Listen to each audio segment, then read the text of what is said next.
It's the Real Estate Podcast, brought to you by ANZ Home Loans for financial well-beings. And welcome back to another episode of the Real Estate Breakfast, talking real estate news, of course, as we do 7 days a week.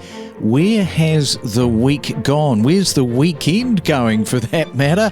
Up to a Sunday morning, July the 28th. The month is nearly gone, and another busy week, of course, here at the Real Estate Breakfast. Don't forget our email address if you would like to let us know that you're listening and where you are listening from and what is happening with your property journey.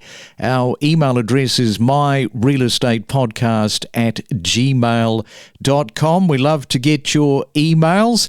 And yes, as I mentioned, a very busy week. We kicked it off on Monday. We were talking all about security and cybercrime.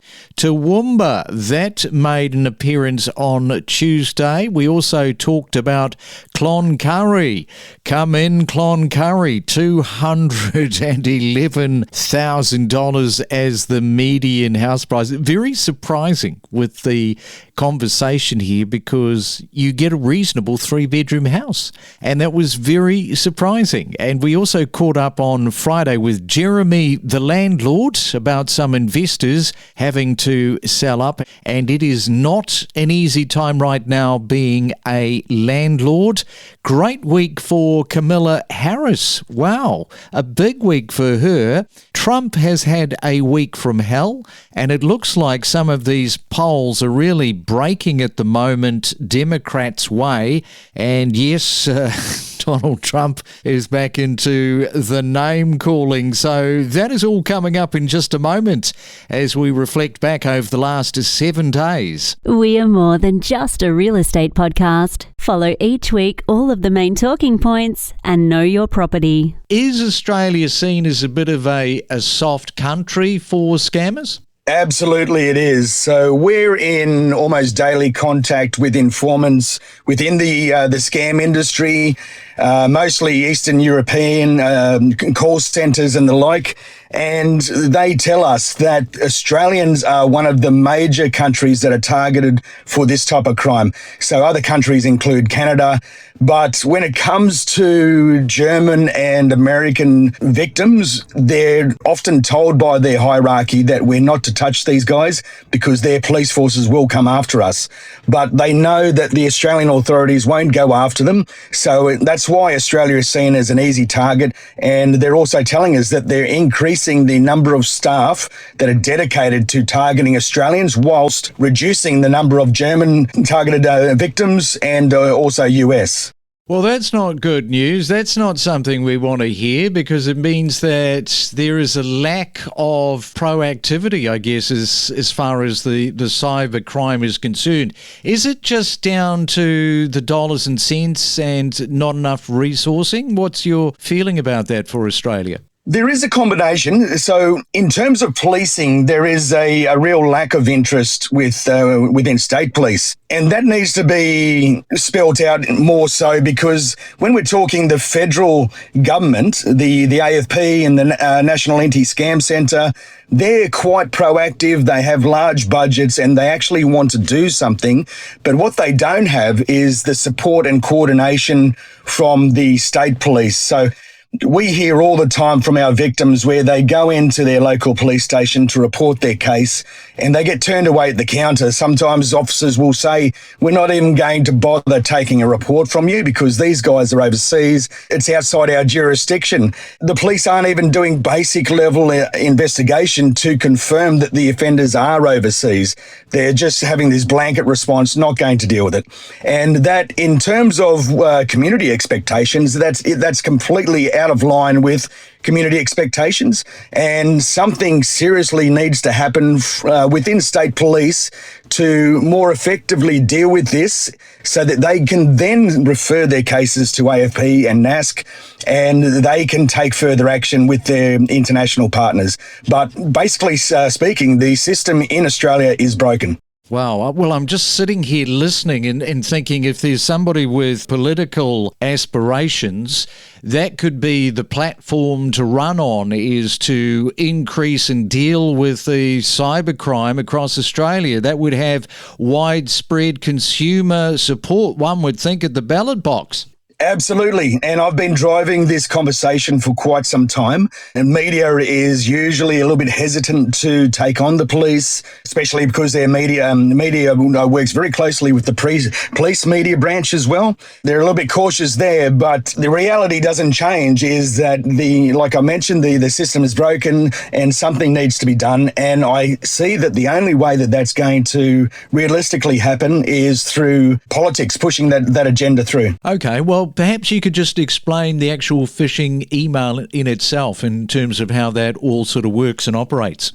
Generally, what they are is they'll either come through two methods, where they will use an associated domain that is very close to the original domain. So instead of Jones's Realty, for example, .com, it might be jonesesrealty.org, and that's attached to a fake website that looks like the original, but there are differences in the sense that it's the scammers that are operating the fake email. And industry will think that they're dealing with the right business partner or the right consumer, where they're dealing with everything that's fake, and they could have a range of things such as fake invoices, fake links to make payments, or a range of other things that they can employ to scam individuals. Another way that they can do it is they can also manipulate the email itself so that it does go through to the individual with the correct domain or email address, but then when they reply, it goes to a different location, to a different email address. We dive deep into topics like buying, selling, investing, and maximising your property's value. From mortgage advice to the latest property data, your real estate journey starts here. Your population, of course, is expanding all the time, up over the 160,000 plus. Yeah, I believe so. It's been crazy, the growth over the last, probably, since that COVID pandemic, the amount of people that we're getting moving to the city, and more so probably not as many leaving. That's always been a battle for Toowoomba, is keeping your younger crowd, obviously, when they finish school and, want to look at universities and professionals and all that sort of stuff. We're not losing them anymore. They're sticking around. That article, very interesting, because it's been happening for a while now, people moving out of the cities into regional areas like yourself. Of course, it is all about the dollars and cents. If you look at the data from CoreLogic, it is telling us that properties are selling in Toowoomba for between $400,000 and $600,000. I guess at the lower end, those are probably units. They're saying that the median house price for a three-bedder is around that $500K, but probably you don't get that much for $500K these days. No, you wouldn't. I think those days are probably nearly gone for a house anyway. It's probably shifted to $6,000. You can get some of your older ones, possibly built in the 80s, like a small brick 3-bedroom thing, around that sort of, I guess, high $500s to $600. But yeah, certainly the unit market has picked up. And again, that probably comes back to the affordability. It's got a roof and walls and it's in a good spot. So it ticks a few boxes. And just coming back to Brisbane, I mean, how many of these first home buyers are you seeing, or perhaps downsizers that look at it rather favourably? Yeah, certainly plenty. There's also in the works at the moment a high-speed rail that's going to link the Toowoomba CBD to Roma Street, the Brisbane CBD. Now, that hasn't been constructed yet. It's just about to get the big green tick. So there has been a bit of word about that, and that's also drawn a lot of people to come to Toowoomba as well. Ipswich is a city just outside of Brisbane where it's always experienced that overflow from Brisbane who can't afford it, or it's an affordability-based thing. Well, now we're starting to get it in Toowoomba. We're about an hour and a half from the Brisbane CBD, Toowoomba. A lot of people, especially your downsizers, an affordability-based thing as well, they are coming to Toowoomba. I know plenty of people that do that trip between Toowoomba and Brisbane every day for work. And now that's obviously a bit of a stretch, an hour and a half. Well, it is for Toowoomba anyway. I know if you're in Sydney, it's not abnormal to spend an hour and a half in a car, but that's that's where we're sitting. We're close enough to these big city centres. Plenty of people leaving the cities and going to the likes of Toowoomba because they are attracted by not only the price point, but also, dare I say, the infrastructure that Matthew was just talking about. And Matthew, I just want to pick up plenty of investors coming out of Sydney, and a lot of them represented by buyers' agents. Yes, yeah, that's correct. A lot of that, obviously, the buyers agents especially, and investors likewise, do their homework. They would know certainly about the infrastructure that's either happened or upcoming here in Toowoomba. One of the biggest driving factors is simply the yield. That you're still able to get between 5 and 6% return for your money on an investment home here in Toowoomba. You're still getting capital growth within a smaller period. Within 12 months, you're getting a good chunk of capital growth as well. So it's the best of both worlds at the moment. Look, we've had a lot of inquiry for that property, and it's all been from people who are either retired or they are not working. Some people are on disability pensions, etc., and they look to find somewhere that they feel safe, they feel secure, and they feel calm. And that place leads itself to all those people where you genuinely can enjoy your own space. You've got neighbours, but not many of them. And it's a cheap way to own your own property, which is not an option around Australia very much at the moment. So if we talk about the Shire, you mentioned around about 3,200 people. Just how many of these first home buyer inquiries are you getting at the moment? We're seeing a lot of first home buyers buy in Cloncurry. So there's a lot of inquiry from around Australia, but a lot of first home buyers are seeing the opportunity to buy a house in Cloncurry that is cheaper than nearly anywhere and be able to pay the same as they were paying in rent, if not cheaper, and then secure a little bit of a future for themselves. It helps that our market is going up at the moment, which I imagine it is all over Australia, but it's certainly giving people that little bit of a stepping stone. They're buying a house for somewhere possibly in the hundreds. Next minute, it's worth 150, it's worth 200. They've got a little bit of equity and it gives them a step up in their future. So it's really good to see. Yes, I'm just looking at the median price there of around 211,000. This is in Cloncurry, so you don't need much of a deposit to get into the market. That's right, and it buys you a really nice property. So $200,000 at the moment in Cloncurry gets you a neat 3-bed, 1-bath house on a good size block. So 800 to 1,000 square metres is standard for us in a good area that you can come home to every night knowing it's yours and be comfortable. $200,000 is not necessarily a tear down job that needs to be fixed up. It's a neat home in Cloncurry. This is 2005 pricing, isn't it? Yeah, and look, that's the reality for us, and it constantly blows my mind that more people haven't jumped onto this. Living on the coast, I imagine it's very difficult for a young family, particularly ones on a single income, to try and step into ownership when they're talking prices of 900 plus for a 400 square metre block with a house on it.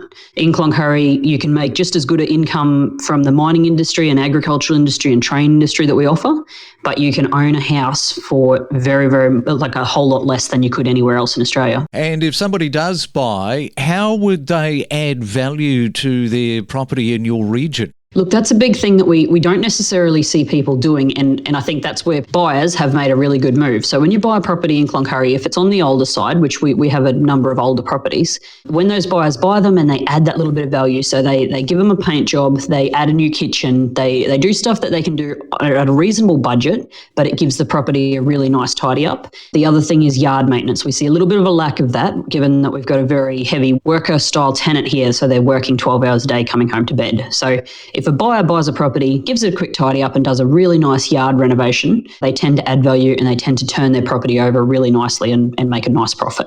Decode the property market with insider knowledge and insights to better navigate your real estate journey on the Real Estate Podcast. Now, Jeremy, there will be tenants, of course, who will say that rents are rising. Why should we feel sympathy for landlords who say that they are struggling as well? What do you say to that? Probably don't feel sympathy, but just feel empathy. When you go and buy your food, like the prices of food have gone up by 20 or 30%, sometimes 50%, depending on where you're shopping. And you don't get cranky at the person who's actually operating the checkout because it's factors beyond their control. And as a landlord, yes, I have put the rent up on the property probably by about 20% in the last 3 years. But again, there was 4 or 5 years before that where we didn't put the price up at all. And our our costs have increased significantly. I mean, the interesting thing is, and I had this when I was a renter, I didn't understand, if the interest rate goes from 5.5%, to 6%, you go, oh, that's not much of a rise, but it's actually more than a 10% rise in the cost for the landlord. And when the tradies put their prices up and the cost of materials and the cost of transport goes up, it goes up for everybody. And Domain, now they reported that when you compare the average rate for an investor loan to the gross rental yields, many will find their costs are still exceeding their income. Now, it sounds like that's applicable to you in terms of what you are experiencing. So can you break that down for us this morning?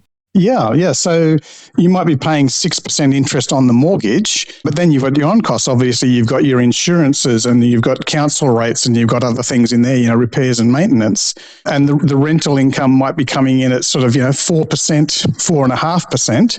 And you go, I'm losing money every single year. Fortunately, you can offset that against tax, but still, you've got to lose the money before you can actually claim that back. So the only thing, the advantage for the landlord is the property price will generally increase over time. So it's sort of losing money hand over fist every year for the hope of a gain 5 years down the track. Yes, and we've been in this 15-year plus cycle of low mortgage rates. I was reading a report the other day out of the US where they're predicting that the low rates that we've had over the last 15 years are unlikely to ever return back to the lows in our lifetime. What do you think about that from an investment point of view, if that was true for Australia? I think like when my folks bought their first house was, back in the late 80s, and interest rates back then like were 12, 13, 14, 15, 18%. And the Reserve Bank had to put up the interest rates by a fair bit to slow down the economy. My folks borrowed like $60,000 to buy their first house.